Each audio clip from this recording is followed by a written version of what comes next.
Dear beautiful people of 7E, this is your video describing what you're going to be doing with your discussion to HyperDoc work. This is Miss Freund speaking on this beautiful, icy, snowy, slushy day. So essentially, listening to this, hopefully the objective is that you, in listening to this video, understand enough to come prepared next week for your HyperDoc. But of course, if there are any questions left over after watching this video, email your teacher, talk to us, do whatever you need to do to tie up those loose ends of understanding. So, loose ends of understanding.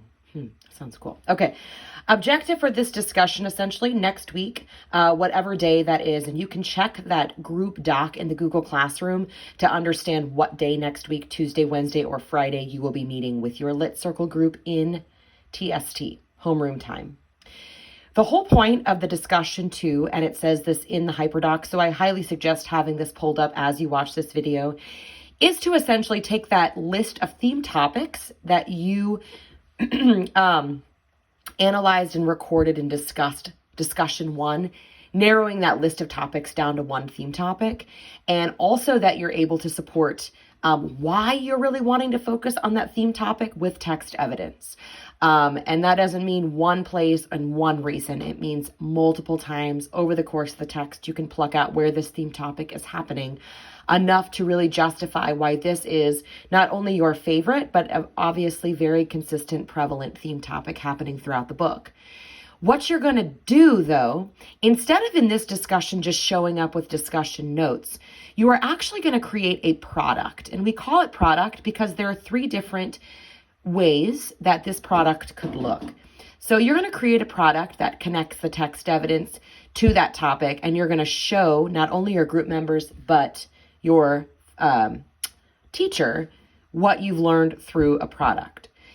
Your group at the discussion is going to discuss not only the products you've created, but you're going to explain the theme topic you are going with, and you're going to kind of explain your product, how the parts of the product exemplify those places in the text.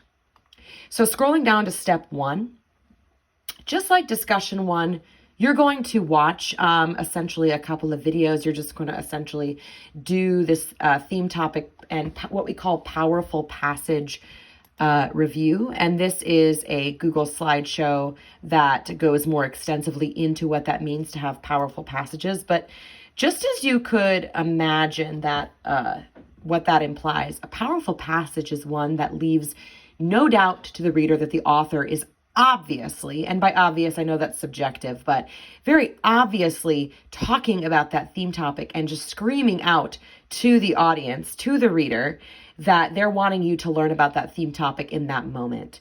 Powerful passages can be quotes that a character says, but it could also just be a line of narrative that the narrator, whomever that is stating.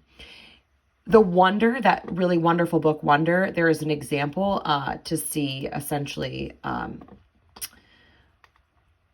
if someone was reading the book Wonder, this is like a really great way for you to understand how they plucked out a specific theme topic and looked at some examples. So that's a really good way to kind of make sure you understand what that means to identify a topic and powerful passage. Once you've really honed in on what your passage is going to, or what your topic's going to be, and the passages over the course of the whole book the whole like half of the book you've read, or 2/3 rather, you are going to then practice with a couple of short stories, making sure that you're able, with this graphic organizer, to pick out a theme topic and the powerful passages. So that is practice. You can totally email that practice to us, and get feedback, or just keep it to yourself. The creation of a product, aka the thing you are bringing to the discussion, it is the paper product that is being graded, is to create choice one, choice two, or choice three. So you're just choosing one of them. If you are wanting to do a more graphic organizer, kind of like the example above with Wonder, you will click on that and then make your own copy, because you're going to want to write on your own. This is more of a graphic organizer where you are talking about the theme topic you chose, 3 examples from the text, the quote to support your theme topic with page numbers, and then the most juicy part analyzing how that quote supports the theme. I know all 3 lit teachers really hone in on that idea of not only just throwing out magical text page numbers, but also saying, here is why I'm talking about that theme topic. So that is choice number 1, and there's an example of what that looks like. You could choose choice number 2. I personally think the collage is one of the most, it's probably what I would choose, but I will tell you, it can be really sloppy looking if you think it's just something to slop together at the last moment. I wish you could see my face right now because I'm making like the most sarcastic face in the world. But creating a collage is not like 3 pieces of clip art on a piece of paper. If you should Google like professional paper collages or, essentially a mashup of tons of images layered together that sometimes create their own image, or sometimes there's just a whole bunch of images on a piece of paper in an abstract way.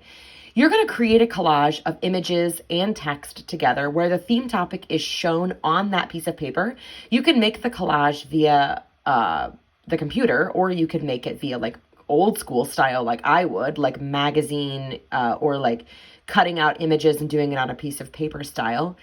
But essentially, you're going to create, and there is like all of these little options here of how you can do the collage. This collage, there's like a few examples that we've just put up there of just some screenshots of past. This is just one example.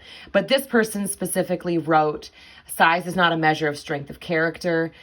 This person is clearly talking about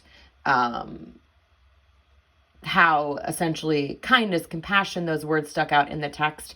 They've put their text evidence that support this. This person specifically is actually putting their whole theme statement, not just their theme topic. But this is like a really good, like tiny example below as well, where the person put their topic word in like the middle, but they also put a whole bunch of images that related and spoke to how that book is commenting on the theme topic so far. And then you can see that they also have these typed out and then pasted on the page quotes from the actual text.